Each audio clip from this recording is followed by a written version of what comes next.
juga emang berkenan gitu ya untuk bisa bersama-sama sama kita, karena emang kita punya visi yang kurang lebih sama, dan kita bersama-sama untuk membangun narasi baik, itu kesepakatan kita. Gitu.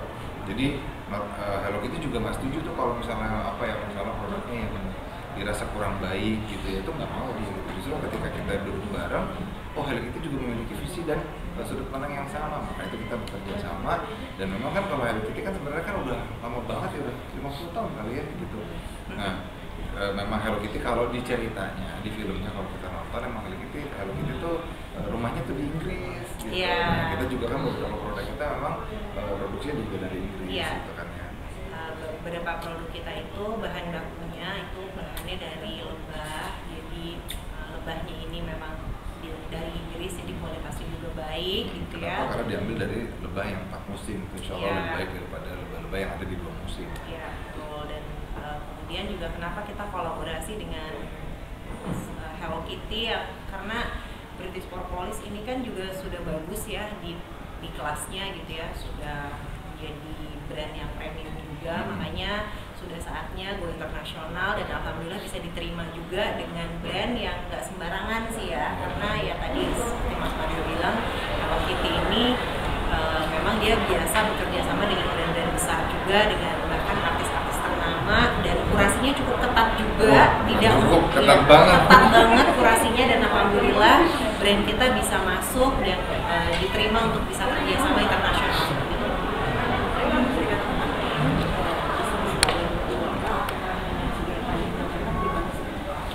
Bisnis kita. Jadi kita bisnisnya bisnis kemitraan memang gitu. Jadi ya sebenarnya semua punya semua gitu.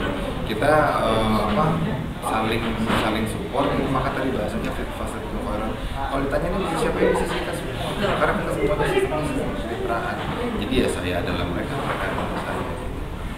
Dan kalau di sini kami juga memberikan mentoring gitu ya, memberikan arahan-arahan kepada mereka. Jadi ada pembinaan langsung dari kami, kemudian juga dari guru yang lain gitu. Alhamdulillah sih secara ekosistem positif sekali kegiatannya. Kemudian alhamdulillah bukan cuman ya ibaratnya kalau kami gitu ya, visi misinya ya pengennya menang dunia akhirat lah seperti jadi itu. Jadi nggak serta-merta cuma ngomongin bisnis, fokus pada dunia, enggak. Jadi banyak guru-guru yang profesional dalam bisnisnya, dan banyak juga guru-guru yang memang ternyata juga membantu kita, membina kita untuk bisa meraih akhirat kita dengan bisnis yang kita lakukan ini. Jadi ya tadi makanya bahasanya menang dunia akhirat.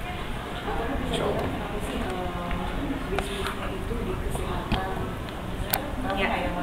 Oke. Emang sebenarnya kayak banyak yang lagi tren tuh, kayak misalnya online, digital, fashion, segala macam. Tapi kalau kesehatan tuh timeless menurut kami. Gitu. Artinya dari dulu orang pengen sehat, dari dulu orang nggak pengen sakit. Kalau emang sakit pengen sembuh gitu. Makanya kita fokus sama kesehatan, di mana kesehatan itu pasti insya Allah kalau belum zalik ya gitu. Kita bukan ngedoain orang, tapi kan pasti ada aja yang sakit. Dan setiap hari orang semua pengen sehat. Makanya semakin kita mempelajari ini, ya kami menasihati diri kami sendiri juga gitu ya, kita makin aware gitu ya, sama makanan kita, sama asupan yang kita makan, bahkan sampai tontonan ataupun yang kita dengar, itu semua kan asupan yang dikonsumsi sama badan kita. Nah kalau nggak sehat, maaf, misalnya kita dengerin musik kenceng-kenceng gitu ya sampai memakakan telinga, bagus nggak? Nggak juga kan gitu. Apalagi kalau makan yang berlebihan segala macam. Nah berarti kan sehat ini kayak standarnya internasional dan timeless gitu, dari zaman kapan sampai nanti juga kayak semua pengen sehat. Iya, semua orang pengen sehat. Kemudian juga industrinya semakin berkembang ya, setelah banyak virus-virus mungkin isu-isu yang selama ini kita dengar, ataupun emang setelah COVID itu kan kayak orang lebih aware sama dunia kesehatan ya. Jadi kami pun sama. Kemudian kenapa kita sangat memperjuangkan ini, karena insya Allah ini memanfaati banyak gitu untuk orang lain kan. Ya kayak teman-teman semua di sini kan pasti butuh sehat dong, untuk bisa kerja, untuk bisa beraktivitas dan lain sebagainya gitu kan. Dan bukan produk konsumtif gitu. Kita pengen juga mengajarkan orang supaya ya ini adalah produk yang bisa dijual tanpa kita merasa bersalah gitu loh. Kalau menjual produk yang kalau konsumtif kan kita tahu nih dia udah punya misalnya apapun lah itu ya produknya. Dia punya 1, 2, 3, kayaknya kalau saya nawarin yang ke-4, ke-5 kok kayak nggak enak ya, dia jadi konsumtif. Kalau ini kan enggak, semakin banyak dia beli sebenarnya ya sakitnya bisa teratasi misalnya, atau sehatnya juga bisa dijaga, bahkan bisa dibagikan juga ke orang-orang gitu kan. Akhirnya manfaatnya kemana-mana. Itu sih yang bikin kami tuh sangat tertarik berada di bisnis ini. Nah, mungkin dengan ada acara di awal tahun juga punya visi misi juga untuk biar sehat di 2025 itu seperti apa nih? Yes, memang alhamdulillah ini sudah jadi tahun ke-4 kita ya Bu ya. Ke-4 menuju 5. Jadi memang setiap awal tahun tuh kita selalu bikin kayak gini. Dulu di akhir tahun bisa menjadi pergerakan baru di awal tahun gitu. Nah, sekarang kita majuin di tahun baru karena setelah tahun baru. Karena apa? Supaya kita lebih bisa menyusun lagi ke depannya. Artinya sudah 2025 ya terus apa nih strateginya. Nah, untuk sehat itu alhamdulillahnya setiap tahunnya tuh di sekeliling kita, di ekosistem kita itu semakin berkembang.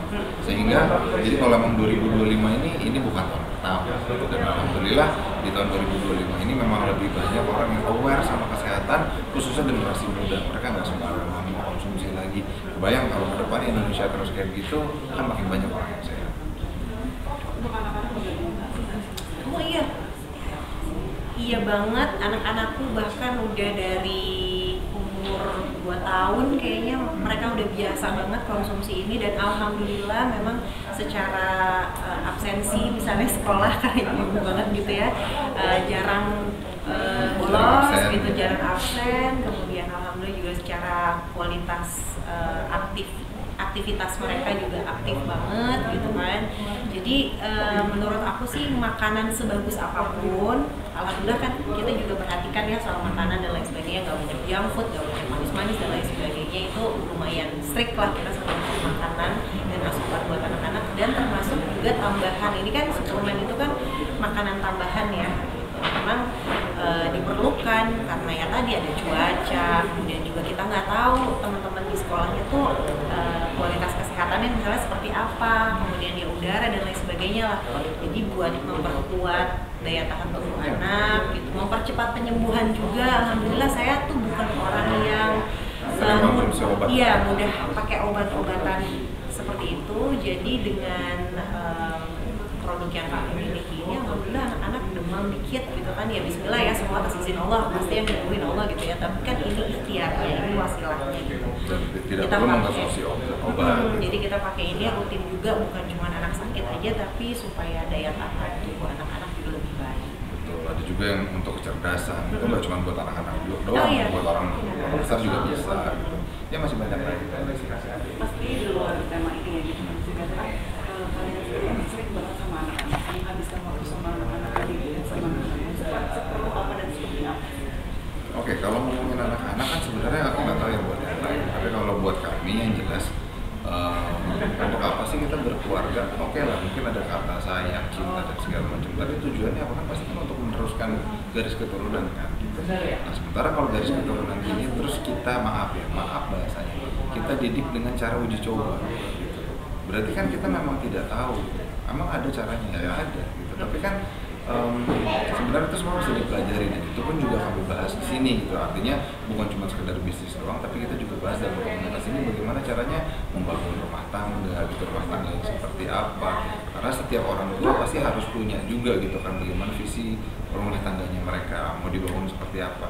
Kan intinya gini ya, kita bisa ada di posisi ini tuh juga pasti karena informasi yang pernah kita dapatkan dari dunia yang kita suka itu kan. Iya. Kenapa teman-teman bisa kerja di sini, itu semua kan pasti karena teman-teman pernah lihat orang kerja ini suka gitu. Sama anak-anak juga begitu kan, nggak mungkin anak-anak bisa ngerengek minta coklat tanpa dia pernah makan coklat sebelumnya gitu.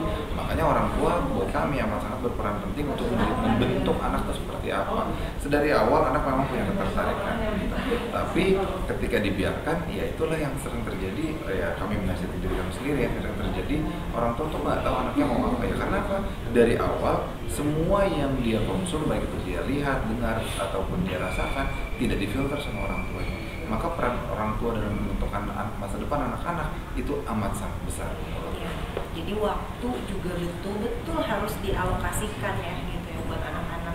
Kalau kata guru-guru kami tuh memang capek, memang lelah ya gitu mendidik anak-anak, apalah ngasih tahu banyak hal ke mereka, ngajarin gitu kan, nemenin, belum lagi banyak pertanyaan ini dan itu. Tapi mending capeknya sekarang nih daripada nanti, kan usia kita juga mesti bertambah kan, kita ya alhamdulillah ya mudah-mudahan punya anak-anak yang sehat, yang sukses dunia akhirat, baik, soleha gitu kan, semua pasti doanya seperti itu. Jangan sampai di kemudian hari malah kita jadi capek gitu. Tapi kalian sendiri memang orang tua yang seperti apa sih ke anak-anak? Protektif banget kah atau ngebiarin aja atau gitu? Pertanyaannya kurang spesifik, gimana maksudnya? Maksudnya lebih ke kesehatan atau cara bermain atau gimana tuh lebih dijaga banget atau sesuai kesukaannya mereka aja atau membebaskan atau seperti apa sih? Cara parentingnya kayaknya. Lebih pola parentingnya karena ilmu sih, jadi kita perlu belajar apa aja sih yang perlu diterapkan untuk anak-anak. Jadi overprotective juga nggak baik, terlalu membiarkan juga nggak baik. Yang baik seperti apa ya? Semua tentu pasti ada Itu ada turunannya, ilmunya, gitu kan, ada ada ilmunya. turunannya gitu. Itulah makanya di sini kita diajarin juga gitu, bagaimana caranya mendidik anak, mendidik pasangan, atau membangun rumah tangga, semuanya dalam komunitas ini insya Allah juga dibahas juga. Karena kan sesuai usia juga pasti ntar beda-beda gitu. Iya, ada anak umur 7 tahun sama 14 tahun pasti beda kan caranya. Ya sih, orang tua jangan berhenti belajar sih, terus. Mungkin dengan dunia sekarang kan mungkin sudah semakin maju. Ada kekhawatiran juga Pak sih, maksudnya dengan udah zaman sekarang, ada kekhawatiran. Tentunya ya, namanya orang tua tuh pasti akan pasti lah, nggak mungkin nggak khawatir sama anak-anaknya, apalagi yang nggak usah kita sekarang, dari zaman dulu juga orang tua khawatir gitu sama kita nih yang generasi berikutnya gitu. Nah cuman kan itu semua kan kembali lagi kepada bagaimana orang tua membawa keluarga, khususnya kepala rumah tangga gitu. Karena kan membawa keluarga dalam satu jalan itu kan atas kesepakatan. Kalau suaminya mau, istrinya nggak mau, kan gimana caranya? Makanya itu kami di sini benar-benar membahas seperti apa sih kita mau membangun rumah tangga ke depannya, seperti apa yang dibangun, bagaimana cara membangunnya, lalu anak-anak diperkaya dengan apa gitu, mereka mau dijadiin apa, itu semuanya itu dipersiapkan. Karena apa? Supaya jangan sampai tuh anak-anak nanti ketika udah pengen sesuatu kitanya nggak tahu kecolongan, kan gitu ya. Makanya dari awal orang tua tuh harus, ya maksudnya kamu nggak sendiri dari awal kan orang tua itu justru harus ikut turut sangat berperan dari anak lahir sampai anak umur minimal 14 atau 17. Kebanyakan Kami juga harus siapin seperti yang kami lakukan di sini. Jadi di sini ya tadi balik lagi ya, bukan sekedar bisnis, tapi secara ekosistem ya anak-anak kami juga saling kenal satu sama lain, main bareng. Jadi kita tahu gitu orang tuanya siapa, anak-anak kita tuh terpapar dengan informasi apa, lebih sama kan. Jadi jangan bilang kita khawatir tapi nggak diapa-apain gitu. Kalau emang khawatir kita sudah antisipasi, terus nanti kalau misalnya ada kejadian kita bisa evaluasi. Tapi kalau emang enggak ya karena konyol dong gitu. Kita nggak siap-siap tapi tiba-tiba mau kecolongan, ya salah siapa kalau kayak gitu. Nah makanya dari sini kita bareng-bareng membangun tadi ya. Buat kami di sini bahasanya it takes a village to raise a child. Untuk membangun satu anak itu tuh butuh satu kampung, maka satu kampungnya itu